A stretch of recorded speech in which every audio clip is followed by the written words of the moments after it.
qual é o museu que ela trabalha. E ela fez um trabalho muito interessante, mostrando exatamente esses nexos, envolvendo tanto esses mega investidores, né, dentro dessas tramas do capital ficcionalizado, né, da forma como nós discutimos aqui hoje, né, como foi apresentado aqui, e o quanto que esses mega investimentos também se aportam em relação à cultura, né? Então, isso, inclusive considerando também o processo de privatização dos museus, né? Porque até algum tempo, até se eu pudesse fazer um comentário a mais sobre isso, porque a nossa perspectiva de museus, pelo menos aqui no Brasil, até o que a gente verifica, né, é que parecia que havia uma presença muito mais ostensiva do Estado em relação à promoção desses espaços, né, de exposições. Evidentemente que outras fundações de fundo privado ou semipúblico também já atuavam nisso, mas parece que há uma mudança qualitativa nisso, nesses últimos anos, nessas últimas décadas, né? E principalmente, pegando aqui o que o professor Rodrigo Hidalgo acabou de falar, sobre o processo de neoliberalização mesmo da economia, acho que tem isso. E, então, é basicamente isso, é um comentário e um pequeno questionamento. E para a Flávia, bem, a Flávia eu já conheço há muito tempo, né? Então a pesquisa dela já é bem própria da gente, do nosso grupo, né? Até um saudosismo aqui, eu ouvi alguns termos aí que a Flávia apontou. E, Flávia, eu queria só saber de você, você estava falando sobre essa mudança Rio-São Paulo, nos é caro isso, nossa trajetória é muito semelhante nisso, e aí eu queria saber de você uma coisa, mais especificamente sobre os ritmos do mercado imobiliário hoje. Como acontece isso hoje em relação à incorporação? Porque você falou que hoje está um pouco diferente, né? Essa questão do volume geral de vendas, a questão do banco de... Não sei se isso também mudou em relação ao banco de terras, em relação ao ritmo dos lançamentos. Como acontece isso hoje, e considerando especialmente a realidade da região metropolitana do Rio de Janeiro, que você até apontou no final, e, enfim, o que você tem pesquisado sobre isso, o que você observa em relação a isso? Tá? Então, é só isso, gente. Obrigado.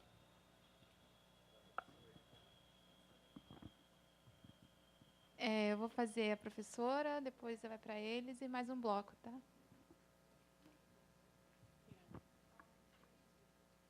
Bom, também parabenizar a mesa, foram trabalhos com perspectivas muito interessantes, muito integradoras. Eu queria fazer também um comentário ao trabalho do professor Sebor Saquielo, porque eu achei que o esquema com que você está trabalhando isso tem a possibilidade de integrar uma série de variáveis, né, que me pareceram muito ricas, desde as infraestruturas até os financiamentos, e passando fundamentalmente pelo consumo. Então, também várias coisas que me despertou a fala, e uma delas é que me parece que isto ajuda a entender uma outra série de fatores que reforçam as hierarquias urbanas persistentes no Brasil, né? Gostaria de lhe ouvir um pouco sobre isso. Também me pareceu, não sei se a minha apreciação é um pouco apressada, mas me parece que também reforça o sentido dos fluxos centro-periferia, não? Porque não sei se tem exposições itinerantes no sentido inverso que você mostrou, mas me pareceu que não. Também me deixou curiosa a questão do financiamento, né? Porque, por um lado, você está vendo o Centro Cultural Banco do Brasil, mas também tem uma instituição privada. Então, esta questão que sabemos de uma forma muito genérica, que é a questão da liberação do pagamento dos impostos, né, que vinculadas à arte, enfim, se isso também você está contemplando. E se também tem exposições na escala doméstica, quer dizer, que saem de São Paulo, do Rio, e vão para outras cidades e que demandam aeroportos menos equipados, enfim, todas as infraestruturas que você falou, seguros, enfim, esse tipo de coisa. A sensação que me dá também é que você pode chegar a nos mostrar que, embora a ampliação dos consumos culturais seja per se uma coisa interessante, também possa estar reforçando um uso corporativo do território, né? Não sei. Bom, e a outra O outro comentário que eu queria fazer tem a ver com uma rica discussão da manhã, que depois continuamos com alguns colegas no almoço, e é a questão de que me parece, e depois aí eu chego a perguntar uma coisa para o Rodrigo, que me parece que o que a gente poderia incorporar, ou deveria incorporar, é a ideia de formação social, né? Nesta coisa de se é um capitalismo, se é capitalismo no plural, eu creio que do que se trata é de revalorizar um conceito que nós já temos, que é a ideia de formação social, econômico-social, ainda melhor, formação socioespacial, porque nos permite ver essa diferença entre gênero e espécie, né? Nos permite ver esse rosto específico do capitalismo que se faz a partir do território, e por isso é socioespacial. Então, me parece que isso é fundamental. E eu estou dizendo isto também porque me parece que este é um dado fundamental para que as discussões políticas no nosso momento histórico e na América Latina sejam mais analíticas do que ideológicas. E aí eu chego no Rodrigo. Porque e eu queria escucharte sobre isso.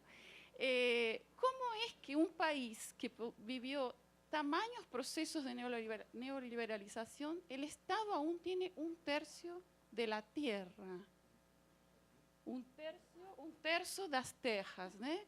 Como é que eu queria te ouvir um pouco sobre isso, porque me impactou e porque o que eu vi da sua exposição e o que eu vi numa das mesas anteriores é que nem Chile resolveu o problema da terra e, portanto, não pode ter problema da moradia resolvido se não tem resolvido o problema da terra, apesar dos processos tão marcantes de neoliberalização que teve o Chile, mas aqui também se falou que no Brasil também não se resolveu, e eu posso dizer que na Argentina também não se resolveu.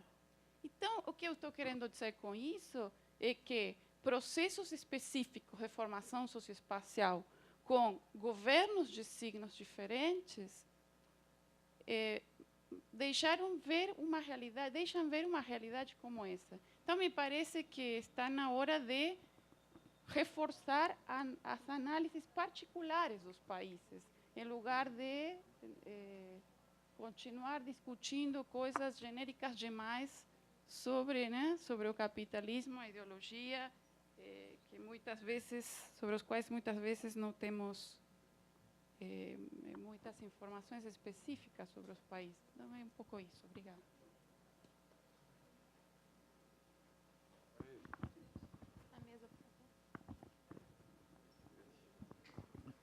Bem, eu agradeço as perguntas. Eu esqueci o seu nome. Marcos. Hein?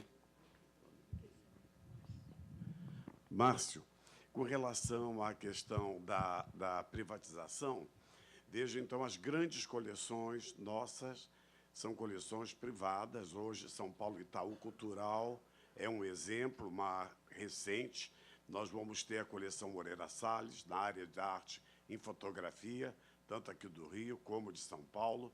Então, vários, sem dúvida nenhuma, há uma privatização.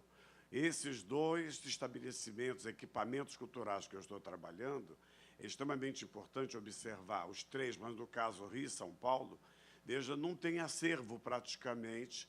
Nós chegamos do Centro Cultural do Banco do Brasil, tem numismática e a coleção do mobiliário do Banco do Brasil, 4º e 5º andar, o resto é o espaço vago para receber as exposições itinerantes.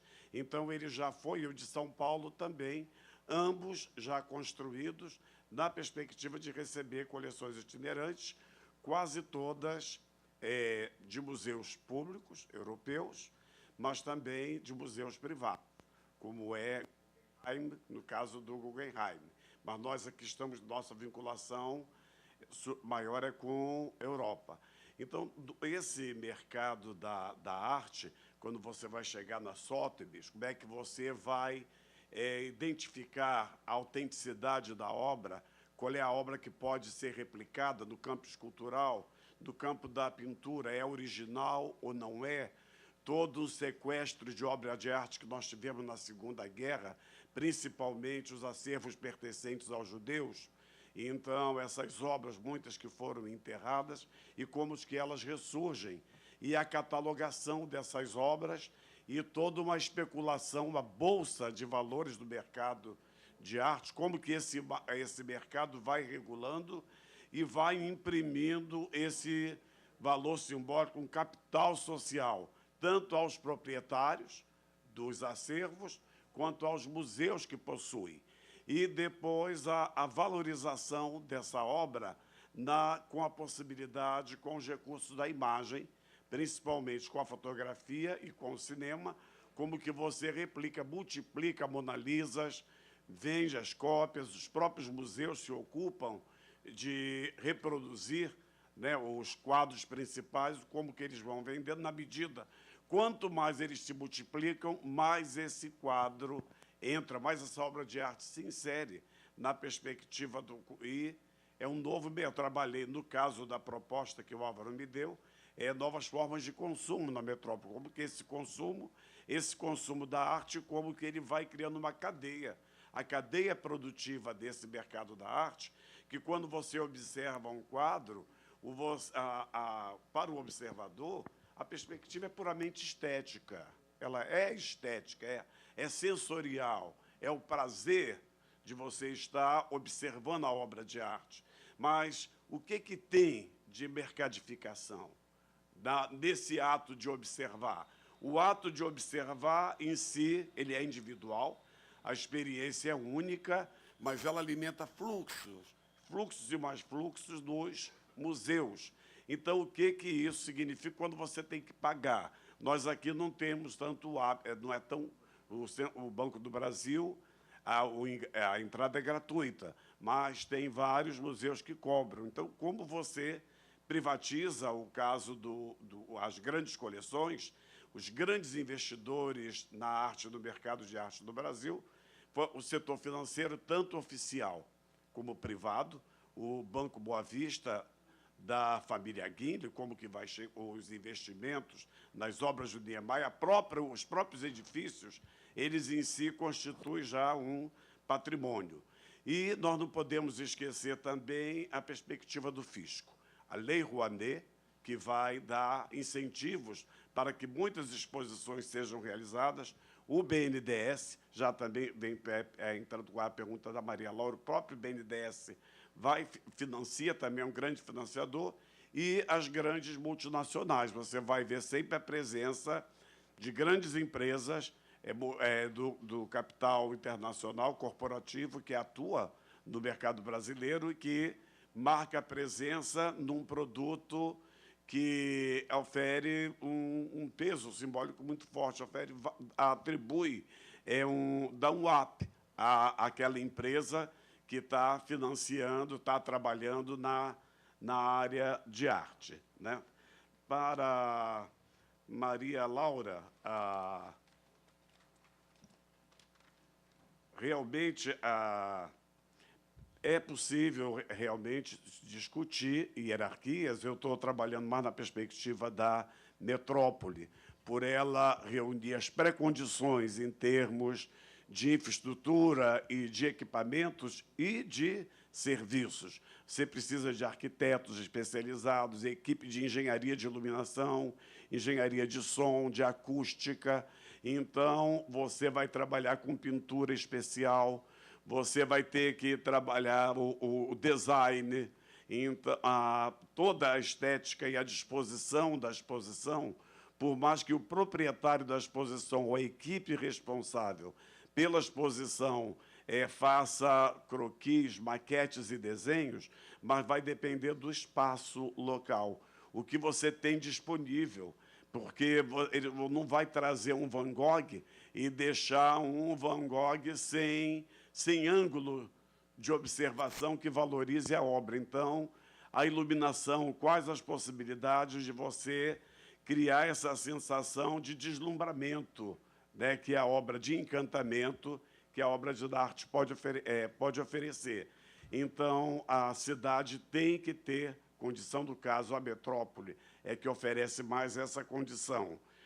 Realmente, eu não consegui ainda ter acesso ao percurso das exposições.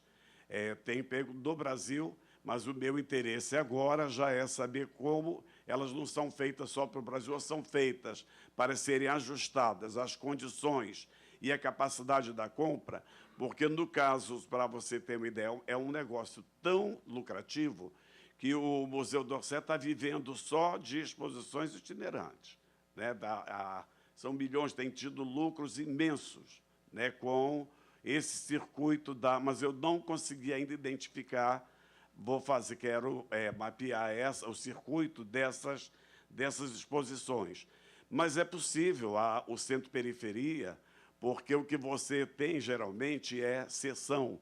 Você chega mesmo no MASP, às vezes o local clássico de uma obra, de um quadro, está lá, cedido para a exposição temporariamente, então ele foi cedido. Então, a prática da sessão, dentro de códigos estabelecidos entre as instituições de museus, favorece o empréstimo. Agora, uma circulação de uma coleção inteira, e geralmente coleções temáticas, elas não são feitas de forma aleatória, pegar uma obra setecentista com o século XX, moderno, tem sempre uma intencionalidade e sempre tem jogo, tem catálogos, é um trabalho extremamente complexo a elaboração de uma exposição.